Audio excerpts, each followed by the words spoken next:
Halo guys, gue di sini lagi. Dan kali ini kita mau ngobrolin sesuatu yang mungkin lu semua pernah alamin.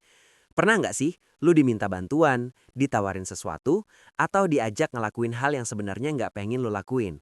Tapi lu malah bilang iya sambil dalam hati nangis darah. Terus yang ada, lu jadi kesel sama diri sendiri. Capek fisik dan mental, dan yang paling parah, muncul rasa bersalah waktu akhirnya nolak. Nah, gue di sini mau bahas topik yang super relevan buat kita semua. Cara bilang tidak tanpa rasa bersalah. Jujur, ini adalah skill hidup yang menurut gue lebih penting daripada bisa ngerjain soal kalkulus. Kenapa? Karena seumur hidup kita akan selalu dihadapkan pada pilihan untuk setuju atau enggak. Mulai dari teman yang tiba-tiba minta lu gantiin shift kerja, keluarga yang maksa lu datang ke acara yang nggak penting-penting banget, sampai kolega yang nyodorin proyek ekstra yang benar-benar di luar kapasitas lu. Kalau kita nggak bisa nolak, ujung-ujungnya kita jadi people pleaser. Orang yang hidupnya selalu berusaha nyenengin orang lain, tapi abai sama kebutuhan diri sendiri. Dan trust me, itu adalah resep pasti untuk kelelahan, burnout, dan kebencian diam-diam. Pertanyaannya, kenapa sih kita begitu susah bilang tidak? Secara psikologis, ini ada dasarnya loh. Menurut penelitian yang dipublikasikan di Journal of Personality and Social Psychology, manusia punya kebutuhan dasar untuk diterima dan diakui oleh kelompok sosial. Dari zaman nenek moyang kita dulu, ditolak dari kelompok sama aja dengan ancaman mati. Makanya, otak kita secara instingtif menganggap penolakan sebagai hal yang berbahaya, sesuatu yang bisa mengancam hubungan kita. Itulah sebabnya, kata tidak sering banget terasa kayak pisau bermata dua. Bisa melukai orang lain, tapi juga bikin kita merasa bersalah. Selain itu, ada juga faktor budaya. Di banyak lingkungan, terutama di Indonesia, nilai-nilai seperti kerukunan, sopan santun, dan enggak enakan masih sangat kental. Bilang tidak sering dianggap kasar, tidak kooperatif atau egois. Kita takut dianggap tidak peduli, takut konflik, dan takut kehilangan citra baik. Gue sendiri pernah banget ngalamin ini. Dulu gue adalah orang yang selalu bilang iya. Iya buat nemenin belanja padahal capek, iya buat ngerjain tugas temen, iya buat kerja lembur tanpa dibayar. Hasilnya, gue jadi orang yang selalu kelelahan, jadwal kacau, dan akhirnya malah kesel sama orang-orang yang minta tolong ke gue. Parahnya, mereka bahkan gak sadar, karena gue selalu tampil baik di depan mereka. Nah, setelah gue belajar dan baca-baca berbagai sumber, termasuk riset dari psikolog seperti Dr. Susan Newman dan artikel dari Harvard Business Review tentang seni berkata tidak, gue mulai sadar satu hal. Bilang tidak bukanlah tindakan egois.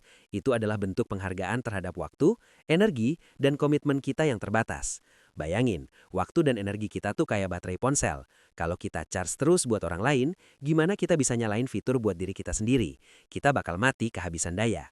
Oke, sekarang kita masuk ke intinya. Gimana sih cara bilang tidak yang elegan, tegas, tapi tanpa ninggalin rasa bersalah itu? Gue bagi jadi beberapa langkah praktis yang bisa lu aplikasiin langsung. Pertama, beri jeda sebelum merespons. Ini trik paling sederhana tapi paling ampuh. Saat ada permintaan, jangan langsung bilang iya atau tidak. Coba lu beri jeda. Bilang aja, boleh gue pikirkan dulu, gue cek jadwal dulu ya, atau oke, gue balik lagi nanti setelah konfirmasi sama tim.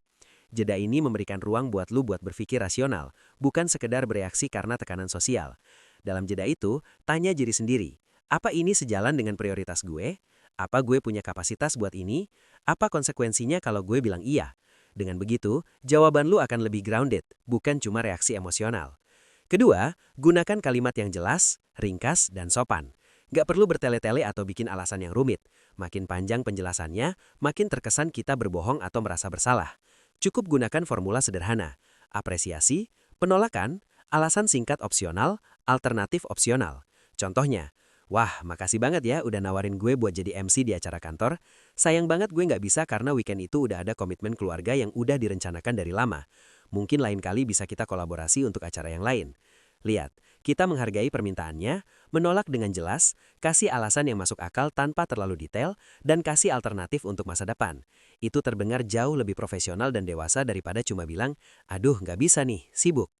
Ketiga, pisahkan penolakan dengan penilaian pribadi. Ini penting banget. Seringkali kita merasa bersalah karena kita menganggap menolak permintaan sama dengan menolak orangnya. Padahal, itu dua hal yang berbeda. Kamu bisa tetap menghargai dan menyukai seseorang, tapi tetap menolak permintaannya karena itu nggak visible buat kamu. Ingatkan diri sendiri. Gue bilang tidak untuk aktivitasnya, bukan untuk orangnya. Ini akan bantu ngurangin rasa bersalah yang nggak perlu. Keempat, latih otot penolakan mulai dari hal kecil. Bilang tidak itu kayak otot, makin sering dilatih, makin kuat. Mulailah dari situasi yang low risk. Misal, tolak tukang promo di mall yang nawarin sampel, atau bilang, enggak dulu ya, ke ajakan ngopi pas lu lagi perlu istirahat. Dari situ, lu akan bangun kepercayaan diri bahwa dunia nggak akan kiamat cuma karena lu bilang tidak. Otak lu akan perlahan-lahan merewire bahwa penolakan itu aman untuk dilakukan. Kelima, siapkan skrip jawaban standar. Kalau lu masih grogi, siapin beberapa kalimat andalan yang bisa lu pakai di berbagai situasi. Misal, maaf, gue fokus ke beberapa proyek prioritas lain dulu nih, jadi nggak bisa ambil yang baru. Atau, wah keren banget ajakannya, tapi kayaknya gue harus pas dulu kali ini. Atau, terima kasih udah mikirin gue, tapi gue rasa ini bukan bidang gue, biar orang yang lebih kompeten aja yang handle. Dengan punya skrip, lu nggak akan kebingungan atau keceplosan bilang iya di saat-saat genting. Nah, sekarang gue mau bahas sedikit soal batasan atau boundaries. Menurut ahli terapi seperti Nedra Glover Tawab, penulis buku Set Boundaries Find Peace, mengatakan bilang tidak adalah fondasi utama dari batasan yang sehat. Tanpa kemampuan untuk menolak, batasan kita akan selalu dilanggar. Dengan bilang tidak, kita sebenarnya sedang mengkomunikasikan pada dunia, ini loh ruang gue, ini kapasitas gue, hormati itu. Dan orang yang sehat secara emosional justru akan menghormati batasan itu. Kalau ada orang yang marah, kecewa, atau memanipulasi kamu hanya karena kamu bilang tidak, itu adalah refleksi dari masalah mereka, bukan kesalahan kamu. Itu adalah tanda bahwa hubungan itu mungkin perlu dievaluasi kembali. Gue juga mau kasih contoh konkret dari dunia kerja. Sebuah studi yang dilansir dari Forbes menunjukkan bahwa orang yang bisa menetapkan batasan dengan jelas di tempat kerja dilaporkan memiliki tingkat stres yang lebih rendah, produktivitas yang lebih tinggi, dan kepuasan kerja yang lebih baik. Mereka nggak takut bilang tidak pada meeting yang tidak relevan, proyek di luar job desk, atau permintaan last minute yang tidak masuk akal. Hasilnya, mereka justru dihargai karena profesionalisme dan kejelasan mereka. Tapi gue ingetin lagi, semua ini butuh latihan. Awal-awal bilang tidak pasti akan terasa aneh dan bikin cemas. Mungkin ada perasaan bersalah yang muncul. Itu normal. Terima aja perasaan itu, tapi jangan dituruti. Semakin sering dilakukan, rasa bersalah itu akan berkurang dengan sendirinya, digantikan sama rasa kemandirian dan kekuatan personal yang luar biasa. Jadi gimana cara mengatasi rasa bersalah yang masih muncul?